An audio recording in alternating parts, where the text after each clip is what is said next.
हैं $1000 कैश में, और अगर आपको अचानक से इतने सारे पैसे मिल जाएं, तो बिना किसी रोक टोक के आप इन्हें कहाँ खर्च करोगे? उन्हें डिस्प्ले पर लगाया जाता है ताकि हम चुन सके कि हमें कौन से कपड़ों की जरूरत है।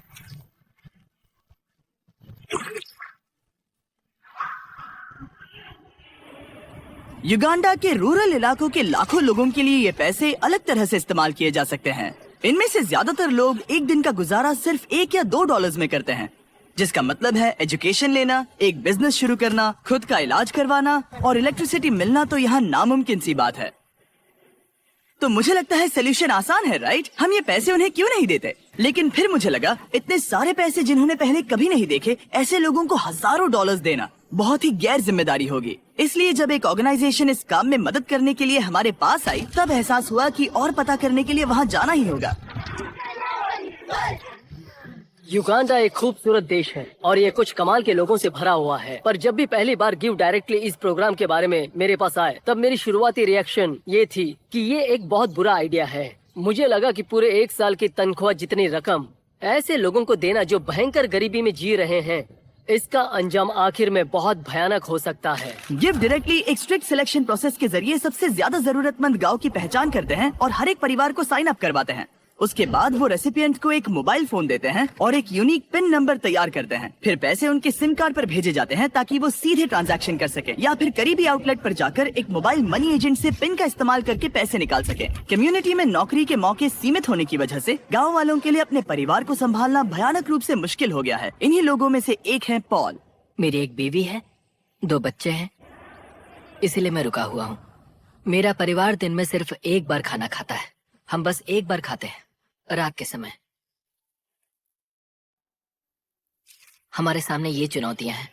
अगर पॉल के पास और पैसे होते तो वो उन्हें सिर्फ यहाँ एक बिजनेस शुरू करने में नहीं लगाता, बल्कि ये भी पक्का करता कि उसे और उसके बच्चों को अच्छी एजुकेशन भी मिल सके। मेरा लक्ष्य है कि मुझे सीनियर 4 क्लास का सर्टिफिकेट मिले। शायद तब मेरी जिंदगी और बेहतर हो जाए। वो करने के बाद भयंकर गरीबी में जीने वाले लोग काफी सीमित होते हैं। दिन का ज्यादातर वक्त वो घर का काम करते हैं और गरीबी के जिस उलझे हुए जाल में वो फंसे हुए, उससे खुद को आजाद नहीं कर पाते। 1 साल पहले टियान और लोकुरे की भी यही हालत थी। बच्चों ने स्कूल आधे में छोड़ दिया था और आस पड़ोस में काम पाना उनके लिए बहुत ही मुश्किल था। लेकिन एक बार गिव डायरेक्टली से डोनेशन मिलने के बाद उनकी जिंदगियां पूरी तरह से बदल गई। उन्होंने उन पैसों से वहाँ एक जमीन खरीदी और अब उन्होंने खुद की फसल उगाना भी शुरू कर दिया है। उन्होंने एक आटा चक्की भी खरीदी है जिसमें वो पूरे कम्युनिटी के लिए धान पीसते हैं और थोड़ा मुनाफा कमाते हैं। अब वो उसी मुनाफे से अपने घर में एक दुकान खोलने जा रहे हैं। और उसके साथ ही अब लोकुरे ने गांव में एक फ्यूलिंग स्टेशन भी शुरू कर दिया है। ये प्रोग्राम उस बात की जिंदा मिसाल है, क्योंकि ये एक ऐसी इकोनॉमी को बढ़ावा देता है जो बिजनेसेस बनाने में मदद करती है। पर अभी सीधे पैसे देने के आइडिया के बारे में मुझे थोड़ा डर लग रहा है। इसीलिए हम ये समझने की कोशिश कर रहे हैं कि क्या हमें किसी और तरह से मदद करने से फायदा होगा। इसलिए हम मिले सिल्वेस्टो से, जो है एक local give directly field officer. मैं इसी समुदाय से हूँ, कारामोजा में काम करता हूँ। मैं यहीं पैदा हुआ और पला बड़ा हूँ। तो अब मेरी कहानी बताता हूँ। जब मैं बड़ा हो रहा था तब मैं स्कूल में था। ये तब हुआ जब मैं सेकेंडरी स्कूल में था। आगे की पढ़ाई के लिए मेरे माता पिता पैसे नहीं जुटा पा रहे थे, तो मेरी पढ़ाई के लिए उन्हें हमारा घर बेचना पड़ा। और वो मेरे लिए मेरे सपने को बेचने जैसा था। ये मेरी यादों को बेचने जैसा था। गरीबी की बात करें तो सबसे मुश्किल गरीबी सपनों की गरीबी होती है। गिव डायरेक्टली के साथ जुड़ने के बाद एहसास हुआ कि ये उन चैरिटीज से काफी अलग है जिनके साथ मैंने पहले काम किया था। गिव डायरेक्टली हमें पैसे देते हैं और जब किसी समुदाय में पैसे जाते हैं तब उनके बिजनेस को बढ़ावा मिलता है। इन पैसों से वो अपनी जरूरतें पूरी करने में सक्षम हो जाते हैं।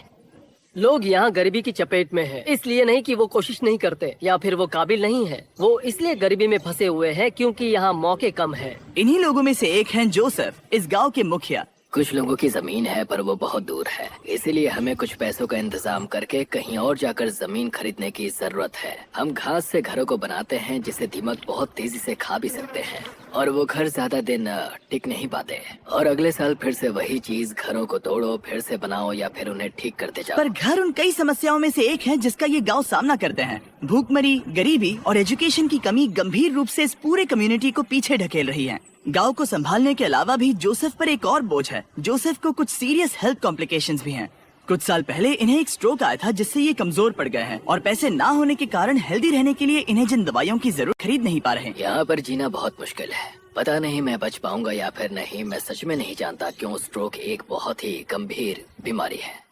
क्या पता, मैं नहीं जानता। यहाँ पर सबकी अपनी अपनी अलग जरूरतें हैं और हम ये समझ गए हैं कि एक बेहतर भविष्य की ओर जाने के लिए इन लोगों की मदद करने का एक ही रास्ता है, और वो है अपने परिवार के लिए सही फैसला लेने के लिए काबिल बनाना।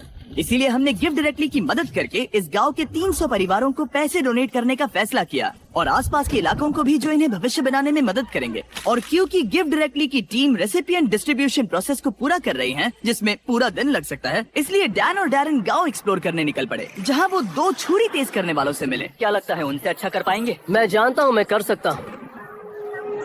चलो डैरेन, तुम कर सकते हो। देखो इसे ऐसे ऐसे करो और फिर ऐसे करो। ऐसे।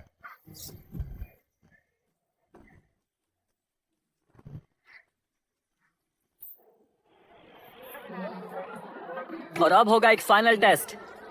क्या वो मुर्गी लाने वाले हैं? नहीं नहीं, वो मुर्गियों को बिल्कुल नहीं लाने वाले। यहाँ पर भीड़ इकट्ठा हो गई है। हम देखने वाले हैं कि किसने सबसे अच्छी धार लगाई है। अगर वीडियो को पीछे करोगे तो देख पाओगे कि चाकू को धार लगाते वक्त कोई तो डैरेन की मदद कर रहा था, और मैंने अकेले ही पूरी मेहनत की है। पहले एक प्रोफेशनल करके दिखाएंगे। हाँ ठीक है। और अब डैन और डैरन की बारी थी। मैं हूँ चैंपियन। हाँ तुम्हें तुम एक चाहिए। चैंपियन हो। हार माननी नहीं थी, इसीलिए डैरन ने बदला लेने की कोशिश की। अफ्रीका में चारों ओर अपने सर पर सामान रख कर ले जाना एक आम सी बात है। डैन और मैं वो करने की कोशिश करेंगे। बाप रे। तैयार? नहीं नहीं, रुको। तुम ठीक हो? क्या क्या तुमने हाथ हटा दिए? हाँ। तुम ये कैसे कर रहे हो? ठीक है। तैयार हो? ओ, मैं जीत गया। अरे यार, ओके। डैरेन इस बार जीत गया, पर इसका बैग। तुम ये कैसे कर रहे हो?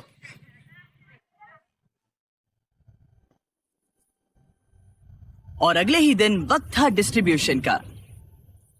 आखिरकार वो पल आ ही गया। सारे पैसे करीब 10 मिनट्स में ट्रांसफर होने वाले हैं, और आखिरकार इन सभी लोगों को वो मौका दिया जा रहा है ताकि वो गरीबी से बाहर आ जाए, जिससे ये पूरी जिंदगी लड़ते आ रहे हैं। पर गांव में सभी लोगों में से जोसेफ सबसे ज्यादा फिक्र में थे। उन्हें पता था कि इन पैसों से उनकी और उनके परिवार की जिंदगी बदल सकती है। यही वो पल था जिसका इन्हें इंतजार था। पूरी कम्युनिटी घबराई हुई थी और साथ ही एक्साइटेड भी।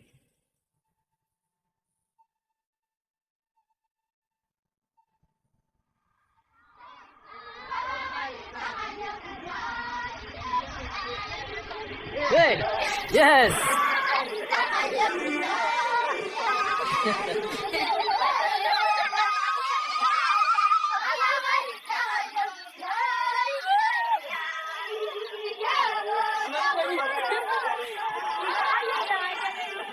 ये वाकई में कई जिंदगियों के लिए बदलाव लाने वाला पल था। ये मौका सिर्फ इन लोगों को ही नहीं मिला है, बल्कि इनके बच्चों को और उनकी आने वाली पीढ़ियों को भी मिला है। गिफ्ट डायरेक्टली के साथ मिलकर हम इस गांव के हजारों लोगों की जिंदगियां बदलने में कामयाब हो पाए।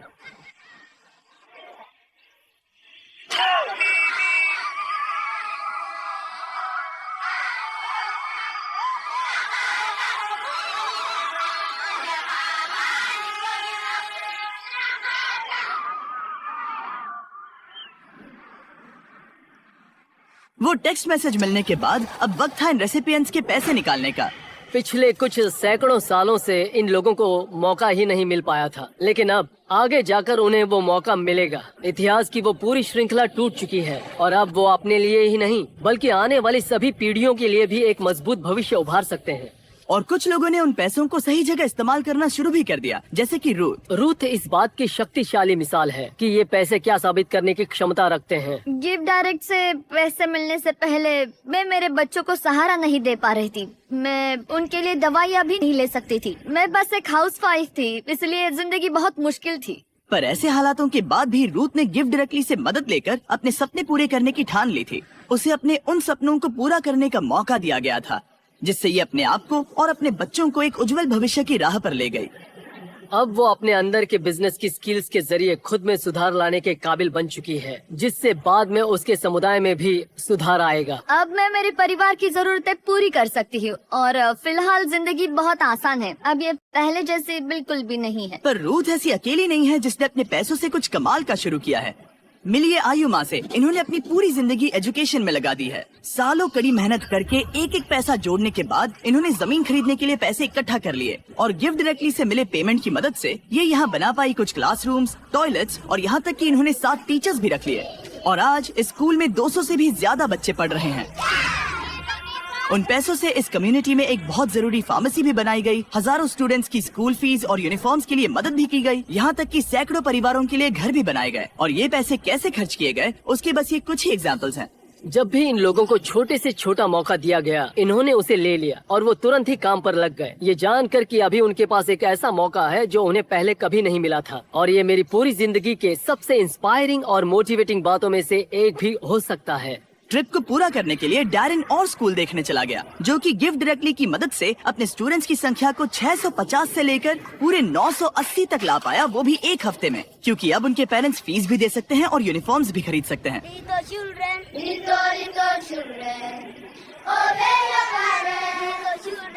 आप गड़गड़ाहट की आवाज सुन सकते हो, तब असल में बारिश शुरू हो गई थी। पर जैसे ही बच्चों ने गाना गाना शुरू किया, वो बादल हट गए और यहाँ पर उजाला हो गया। ये बहुत ही कमाल का अनुभव था।